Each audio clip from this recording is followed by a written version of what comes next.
अस्सलाम वालेकुम, मैं हूं अलीम अख्तर शाह और आप देख रहे हैं आज़ाद न्यूज़।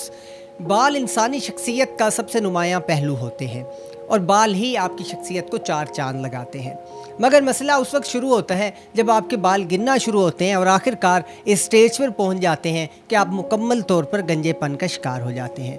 उसके बाद आपको अपनी शख्सियत को मैनेज करना आपके लिए एक बड़ा टास्क होता है, मगर इसका हल भी आज के दौर में मौजूद है और यह नामुमकिन नहीं रहा है। हम इस वक्त हेयर जोन में मौजूद हैं, जहां पर सर्जिकल हेयर ट्रांसप्लांट FUE के साथ साथ नॉन सर्जिकल हेयर रिप्लेसमेंट भी की जाती है। इस प्रोसीजर में क्या कॉम्प्लिकेशंस हो सकती हैं और किस तरह से ये जो है अमल प्रैक्टिकली किया जाता है, हम ये सब जानने की कोशिश करेंगे। हमारे साथ मौजूद है हेयर जोन के कंसल्टेंट सरफराज हैदर साहब। हम उनसे जानते हैं, ये सब क्वेश्चंस उनसे पूछेंगे, उनसे जानने की कोशिश करेंगे। Thank you so much sir आपके टाइम के लिए। थैंक यू वेरी मच जी। अच्छा सर, सबसे पहला बेसिक क्वेश्चन ये है कि बाल क्यों गिरते हैं, इनके गिरने की बेसिक वजूहात क्या हो सकती है और ये किस उम्र से किस उम्र तक गिरते हैं? थैंक यू सो मच जी। अस्सलाम वालेकुम सब देखने वालों को। सबसे पहले मैं आपको ये चीज़ बताता चलूँ कि बाल जो सर का एक सवाल था उसके अंदर 3 क्वेश्चंस थे, तो लिहाजा मैं स्टेप बाय स्टेप तीनों क्वेश्चंस को क्लियर करता हूँ। बाल गिरने की सबसे पहली जो reason top of the list पे होती है वो ये होती है कि आपका इनहेरिटेडली पैटर्न किस तरह का है। बाल आपकी जो फैमिली में जो है वो पैटर्न किस तरह का चल रहा है, आपके फादर साइड से पैटर्न क्या है या मदर साइड से पैटर्न क्या है। अगर आपके इनहेरिटेडली फैमिली में ये बाल गिर रहे हैं तो यूजली आपके अगर गिरना शुरू हुए हैं तो ये चीज़ 100% मैं कहता हूँ कि कंफर्म होती है कि आपके बाल भी गिर जाएंगे। और सेकेंडली सवाल आपने ये पूछा कि जी ये किस उम्र से किस उम्र तक गिरते हैं, तो इसमें बाल गिरने की यूजली जो उम्र जो समझी जाती है, जो देखी जाती है, वो 18 ईयर से लेकर 30 ईयर्स तक कॉमनली। 18 साल से लेकर 30 साल की उम्र यूजली आपका एक एग्ज़ाम पीरियड होता है जिसमें यूजली बाल गिरते और निकलते हैं, और 30 तक आपके अगर बाल गिरने हो तो बॉल्डनेस मैच्योर हो जाती है, ठीक है। और थर्डली ये है कि इसमें बाल गिरने के साथ साथ अभी जो मैंने आपको 18 to 13 ईयर्स बताई एज कि इस उम्र में यूजली बाल जो है 30 ईयर्स तक बॉल्डनेस मैच्योर हो जाती है, पर कई बॉल्डनेस इस नेचर की भी होती हैं जो कि 18 से 20 साल में मैच्योर हो जाती हैं। उनका पैटर्न, फैमिली पैटर्न इस तरह का होता है। कई आपने देखा कि यंग स्टड लड़के होते हैं, बिल्कुल मैट्रिक में या FA के स्टूडेंट्स होते हैं, तो उनकी बॉल्डनेस मैच्योर हो चुकी होती है, यानी कि बिल्कुल वो बॉल्ड हो चुके होते हैं, यानी कि जितनी उनकी बॉल्डनेस होनी है वो कम्प्लीटली मैच्योर होती है। वो दोनों ऑप्शंस यानी किसी भी ऑप्शंस को अवेल कर सकते हैं ट्रीटमेंट के हवाले से। अच्छा, ये आपने पैटर्न का हमें बता दिया, एज भी फैक्टर आपने बता दिया। हेयर फॉल शुरू हो गया है, उसके बाद इसका क्या हल है इसको रिड्यूस करने के लिए, इसको रोकने के लिए और बालों को अपनी असली हालत में वापस लाने के लिए? सही। अब इसमें जो आपने बाल गिरने का जो सवाल किया, अगर तो अभी आपकी इनिशियल स्टेजेस है, बाल गिरना शुरू हुए हैं, तो इसको रोकने में आपके लिए बहुत आसानी होती है अगर आप इसको मल्टीविटामिन स्प्रे और साथ साथ PRP ट्रीटमेंट्स और साथ हेयर्स की लेंथ को शॉर्ट कर लेते हैं अगर आप मेल पैटर्न में हैं तो, क्योंकि जितनी आपकी लेंथ शॉर्ट होगी हेयर्स की, हेयर फॉलिंग के चांसेस उतने कम होंगे।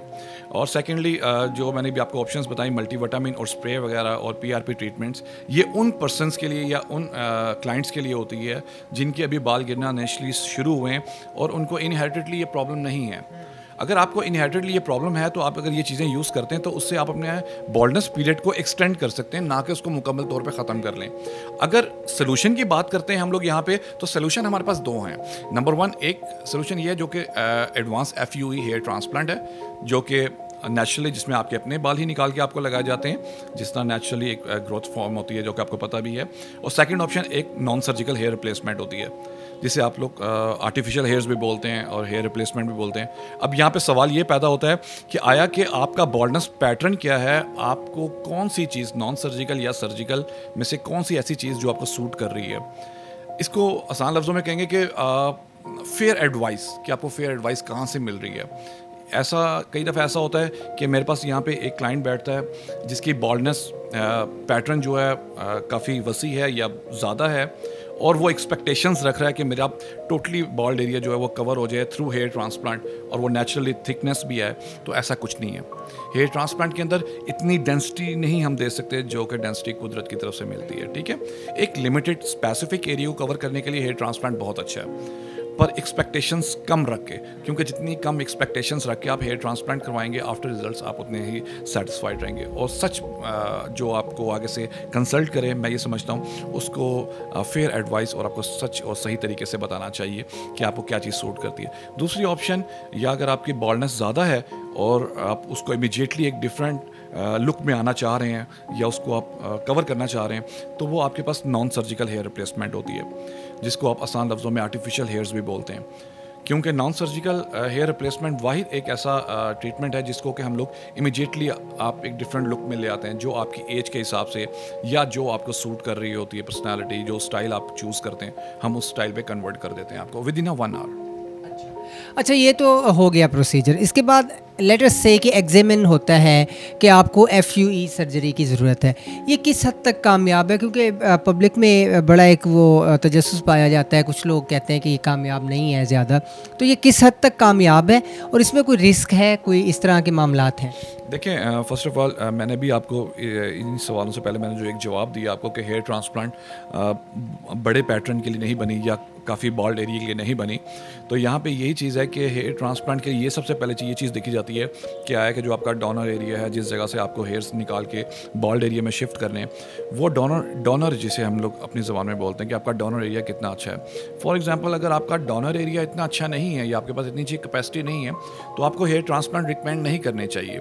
हाँ, अगर आपका डोनर एरिया अच्छा है और आप हेयर ट्रांसप्लांट में प्रॉपरली क्वालिफाई करते हैं, यानी कि स्पेसिफिक बॉल्डनेस है, एक अंदाजे के मुताबिक 4 to 5 फिंगर्स, जिसको कि हम लोग एक हेयर ट्रांसप्लांट सेशन में, वन सेशन में बड़े अच्छे तरीके से कवर कर सकते हैं, तो फिर आपको ट्रांसप्लांट रिकमेंड करनी चाहिए। और अगर आपको ये ट्रांसप्लांट रिकमेंड की जा रही है, तो इसके बाद फिर आपके कंप्लीट ब्लड टेस्ट होते हैं, आया कि आपको ब्लड टेस्ट में किसी किस्म की प्रॉब्लम तो नहीं है। सो अगर आपको किसी किस्म में ब्लड टेस्ट में, रिपोर्ट्स में कोई प्रॉब्लम आ रही है, तो तब भी आपको रिकमेंडेशन नहीं दी जाती है हेयर ट्रांसप्लांट की। तो ये चीज़ है। अच्छा, कुछ लोग ये समझते हैं, पब्लिक में ये एक आम कंसेप्ट है कि ये प्रोसीजर बहुत पैनिक होता है, और कुछ लोग तो यहाँ तक भी कह रहे होते हैं कि नहीं जी, लीथल होता है। आपने बताया कि टेस्टिंग है, बाकायदा एक प्रोसीजर है, उसके बाद हम इस तरफ जाते हैं, तो इस हवाले से आप क्या कहना चाहें? देखिए, मैंने अभी जो भी आपको बताया था कि अगर आपके ब्लड टेस्ट ओके हैं और आपका डोनर एरिया परफेक्टली बिल्कुल ठीक है, तो फिर आपको ट्रांसप्लांट रिकमेंड करनी चाहिए। अगर अदरवाइज़ अगर किसी किस्म की 1% भी, अगर खुदा न खास्ता लाइक हेपेटाइटिस का प्रॉब्लम आपको आ रहा है या आपको किसी किस्म की एलर्जिक है बॉडी में, या से पहले अगर आपने कोई सर्जरी ऑपरेट करवाया है और उसमें आपको किसी किस्म की कोई कॉम्प्लिकेशंस रही हैं, तो आपको ट्रांसप्लांट रिकमेंड नहीं करनी चाहिए या आपको ट्रांसप्लांट नहीं करवानी चाहिए। तो बस ये 2-3-4 चीज़ें जो मैंने आपको बताई हैं, इन चीज़ों को ज़्यादा गहराई से देखा जाता है हेयर ट्रांसप्लांट के अंदर। अगर इन चीज़ों में कोई प्रॉब्लम, ऐसी कोई प्रॉब्लम नहीं है, तो फिर आप ट्रांसप्लांट करवा सकते हैं। अदरवाइज़ अगर किसी किस्म का कोई कॉम्प्लिकेशन आपको अंदर चल रहा है या कोई है, तो आपको ट्रांसप्लांट फिर। अच्छा, जो नॉन सर्जिकल हेयर रिप्लेसमेंट है, वो क्या चीज़ है, उसका क्या प्रोसीजर है, किस तरह से होती है, और उसके बाद आपकी लुक्स किस तरह की होती हैं, इस पे थोड़ी सी हमें बताएं। Sir, non surgical hair replacement जो है, लाइक इसको हम लोग आसान लफ्ज़ों में आर्टिफिशियल हेयर्स भी बोलते हैं। जो लोग बोलते हैं ये 100% ह्यूमन हेयर्स हैं, इंसानी बाल हैं, ये एक्चुअली इंसानी बाल नहीं होते। ये एक फाइबर के थ्रू हेयर्स बनाए जाते हैं, जो कि same here, same colour, same texture की ही तरह आपको डिलीवर किए जाते हैं, जिसमें आज जो टेक्सचर आपका अपना हो, हमने वही टेक्सचर आपको पास करना होता है, ताकि कटिंग होने के बाद और कटिंग स्टाइलिंग होने के बाद ये बाल आपके बालों के अंदर मर्ज हो जाएं, जिसमें जजमेंट के चांसेस ना रहें। अब इस नॉन सर्जिकल हेयर रिप्लेसमेंट के अंदर भी बहुत वसी किस्म की क्वालिटीज़ हैं कि आप किस क्वालिटी में जा रहे हैं। एक क्लाइंट जो कि मेरे पास अगर आते हैं नॉन सर्जिकल हेयर यूनिट लगवाने के लिए, तो वो कहते हैं यार मेरे दोस्त हैं, अजीज़ हैं, उन्होंने लगवाया था, वो पता चल रहा था, उन्होंने 8,000 रुपये दिए, 10,000 दिया। पैसों की बात मैं इस वजह से कर रहा हूँ ताकि देखने वालों को अंदाज़ा हो कि यार हाँ, इसमें पैसे भी काउंट करते हैं। क्या है कि आप कितने पैसे खर्च करके क्या चीज़ ले रहे हैं। तो इतने पैसे दिए और वो चीज़ लगवाई, वो पता चल गया, तो लिहाजा मैंने वो चीज़ नहीं करवानी। तो जब मैं उनको अपनी क्वालिटीज़ दिखाता हूँ कि यार ये क्वालिटी है और ये काम होने के बाद ये पिक्चर है, तो वो कहते हैं यार ये आप लोगों ने एडिट किया हुआ कैमरे के अंदर, जो पिक्चर्स में तो ऐसा यूजली आता है। तो मैं अली भाई आपको एक किस्म के इन्वाइट करूँगा कि वेलकम, आप मेरे उधर आइए, नॉन सर्जिकल डिपार्टमेंट में आइए, काम होते हुए देखें, ऑडियंस को भी दिखाइए, ताकि लोगों को पता लग सके कि एक वसी नॉन सर्जिकल हेयर रिप्लेसमेंट जो है वो क्या चीज़ है। और एक क्योंकि आप लोग तो डायरेक्टली इसको शूट कर रहे हैं, ताकि लोगों को इजीली पता लग जाए हाँ यार, इन्होंने एक डॉक्यूमेंट्री बनाई है, तो नॉन सर्जिकल लगने के बाद एकदम क्लाइंट कैसा दिखा है। तो मैं आप लोगों को वेलकम करूँगा, आप आइए, आप आइए। आपको लेके चलते हैं नॉन सर्जिकल हेयर रिप्लेसमेंट के सेक्शन में, जहाँ पे ये सारा प्रोसीजर होता है, ये सारा कुछ होता है। आपको वहाँ पे हम दिखाएंगे कि किस तरह से वहाँ पे काम हो रहा है, आप वहाँ पे खुद देख सकें। हमारे साथ रहिए।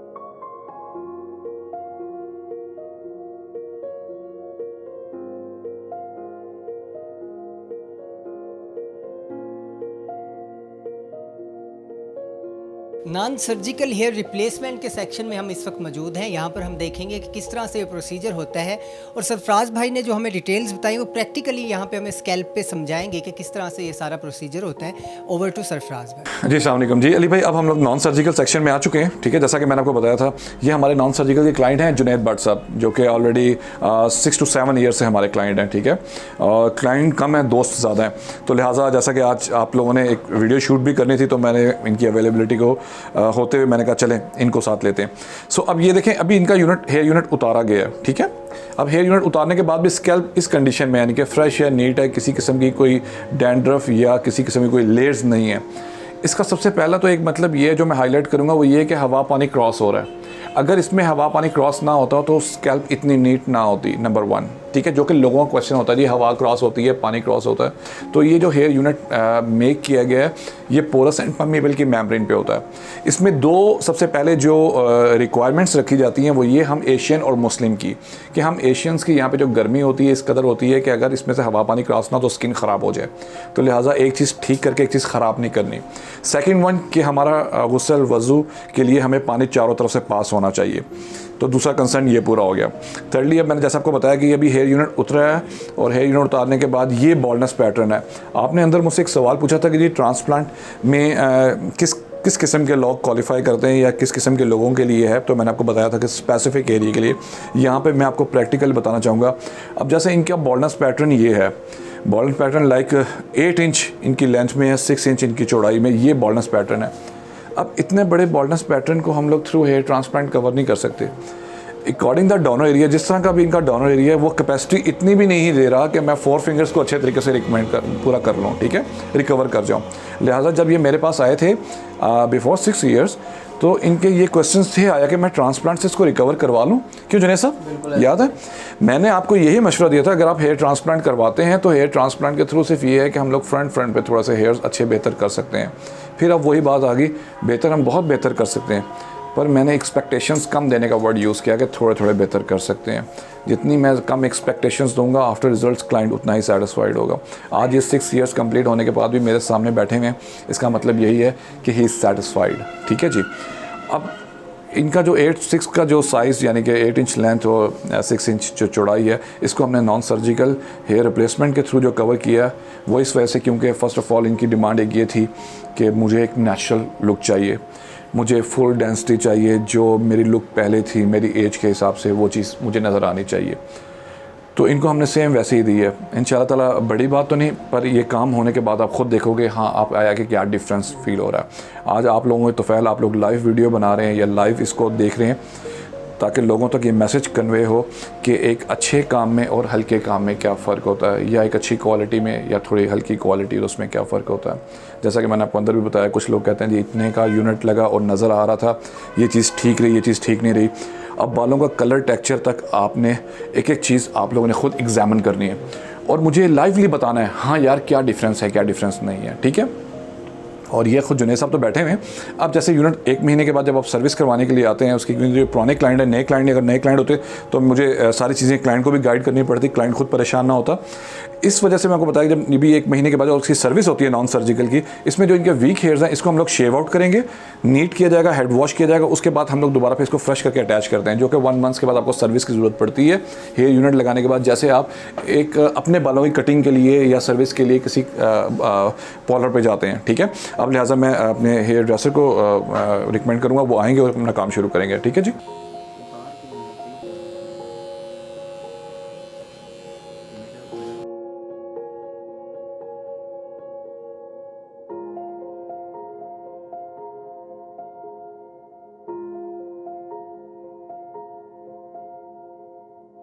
Non surgical hair replacement section से आपने देखा कि जुनैद भट्ट साहब का जो वहाँ पे प्रोसीजर हो रहा था उसको हमने कवर किया। सरफराज साहब ने हमें सारी डिटेल्स बताई।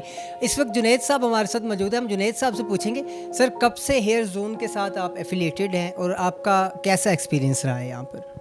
अस्सलाम वालेकुम सर, मैं हेयर जोन के साथ अराउंड 6 ईयर्स से रिलेटेड हूँ और अल्लाह का शुक्र अच्छा एक्सपीरियंस रहा है, तो मैं 6 साल के बाद भी यहीं बैठा हुआ हूँ। और सेकेंडली आपने पीछे भी देखा कि मेरी पहले क्या लुक थी, अब क्या लुक है। तो मेरे कहने के अलावा आप जो देख रहे हैं तो आप वो ज़्यादा बता सकते हैं कि कितना अच्छा रहा होगा और क्या डिफरेंस है मेरे बीच में। नहीं, आपकी पर्सनैलिटी वाकई ग्रूम होके सामने आई है। अच्छा, आपका ये एक्सपीरियंस आपने, क्योंकि प्रैक्टिकली आप ये यूज़ कर रहे हैं, तो इसमें से हवा का गुज़र, पानी का जो है वो इस्तेमाल, उसमें आपको किसी किस्म की कोई हेजिटेशन तो नहीं होती, कोई इचिंग हो, इस तरह का कोई मसला होता हो? सर अल्हम्दुलिल्लाह हम मुसलमान हैं तो हमें गुसल का हमारा फ़र्स्ट प्रायोरिटी होती है।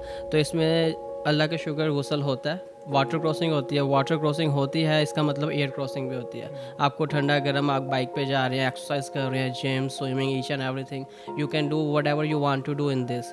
और जो शावर की बात आ गई, गुसल की बात आ गई, उसमें से पानी जाता है और क्रॉस भी होता है। इसका प्रूफ ये है कि अगर पानी क्रॉस ना हो, पानी चला जाए तो स्किन तो 1 आवर में ख़राब हो जाएगी। तो ये तो पूरी दुनिया लगा रही है, हर एक्टर, हर मॉडल। मुझे 6 साल हो गए, आपने मेरी स्किन देखी कितनी नीट थी। तो ये प्रूफ है आपके सामने कि पानी जाता है, क्रॉस होता है, स्वेटिंग होती है, जैसे होती है वैसे ड्राई होता है, पसीना खुश्क भी होता है। तो इसमें आपको किसी किस्म की टेंशन की कोई ज़रूरत नहीं है। अच्छा, हेयर जोन को क्या रेट करेंगे और साथ ऑडियंस को क्या पैगाम देना चाहेंगे इस हवाले से? सर हेयर जोन को तो रेट की क्या ज़रूरत है। अगर चले, इसका सवाल यह है कि अगर 100 में से देने हो तो मैं 200 करूँगा रेटिंग।